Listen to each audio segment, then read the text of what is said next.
This morning, Sri Dhammaji was asking, how is it that sometimes in practicing our devotion, we become hard-hearted toward others? Is that your question, Sri Dhammaji? Sri Dhamma has his special reserved seat over there. I know exactly where he's going to be every class. Seems like there's special reserved seats for you.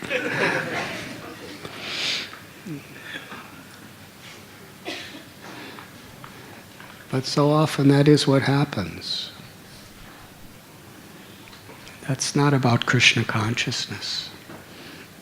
And that's just about the ego. We're trying to free ourselves up through Krishna consciousness. In today's world, in the name of God, in the name of religion, there's hatred, there's hard-heartedness, there's egoism.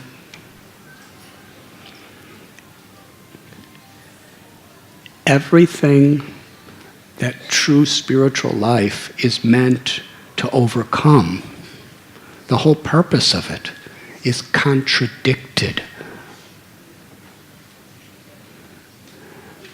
when it makes us hard-hearted and egoistic. In Bhakti, we become hard-hearted to the selfish, egoistic urges of the mind and senses. But that is supposed to make our heart very soft.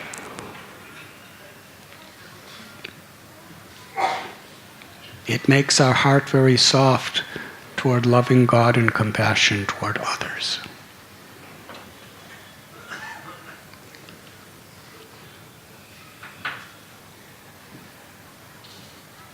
Tomorrow is the disappearance day of Radhanath Thakur.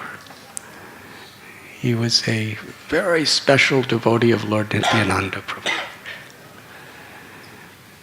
And Krishnadas Kaviraj Goswami and Srila Prabhupada and our acharyas, Vrindavan Das Thakur, when they talk about Radhanath Thakur, they especially focus on a very special, essential lesson that Lord Chaitanya came to teach us.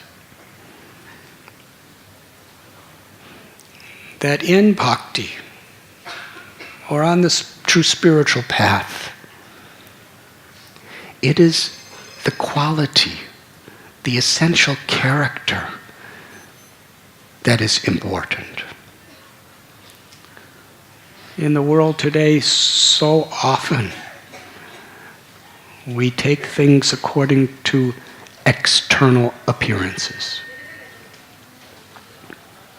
Sri Chaitanya Mahaprabhu made the Namacharya, the person who was the topmost teacher by his character and by his example, Haridas Thakur, who happened to be born in a family of outcasts. And this was 500 years ago, when especially the Vedic society or the Hindu society was predominated by the teachings of Brahmins that very much looked at those outcasts with disdain. That it was impossible for them to attain self-realization. The best they could do is serve the Brahmins and obey them, and then in their next birth they would get a better chance. That was the way it was. Sri Chaitanya Mahaprabhu extolled the glories of Haridas Thakur as if he had many, many mouths. He said, I am touching you for my purification. because Haridas's character, because of his deep faith, because of his profound ability to forgive others who have tried to harm him, his ability to tolerate the temptations of illusion.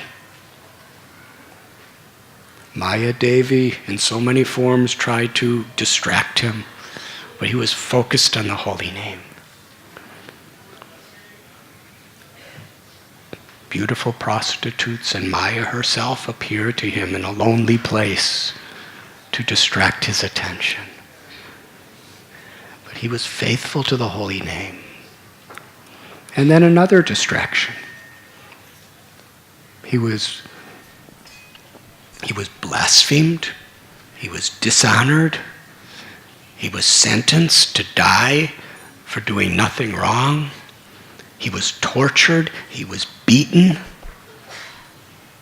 He was thrown in a river like a piece of trash, taken to be dead. And he forgave them. Not only did he forgive them, but he went back to give them another chance. In this way, he was tested. Would he be angry? Would he be vengeful? His heart was pure. Because ultimately we're all pure souls. Whatever body we're in, whatever sex or caste or race, whatever social status, we're all pure, eternal, loving servants of the Lord. That is the nature of the Atma. Jivera Swarupoi Krishnera Nityadas. And to realize that, to understand that, is what a saintly person is meant to be. Udarandath Thakur, 500 years ago, was born in a family and society that religious people wanted nothing to do with. Especially the Orthodox society. Now today, it is a society everyone wants everything to do with. He was in a society of gold merchants. Now in those days, gold merchants were notorious for being materialistic and greedy as anything.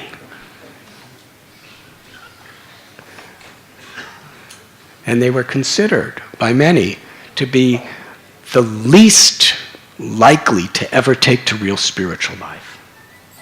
Because they were so distracted by their greed for money, by their greed through their gold. So he was born in such a family. And Nityananda Prabhu showed his mercy to Udarandath Thakur, as did Lord Chaitanya Mahaprabhu. He didn't leave the family. He was extremely wealthy. He had everything.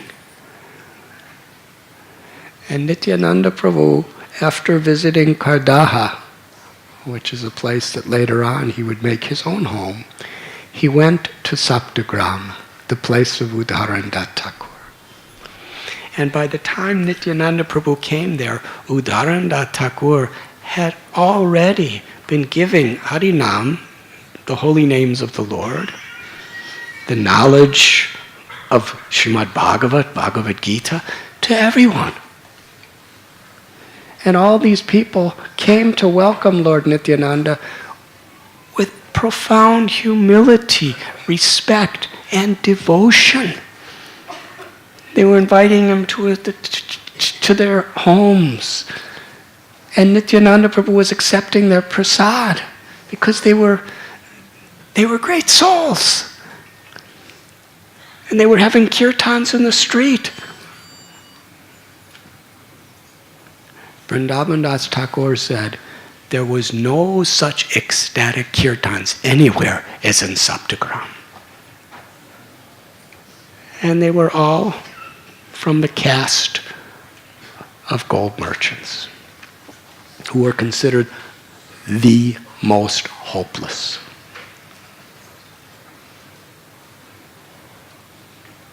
One person, his devotion transformed the entirety of the society around him.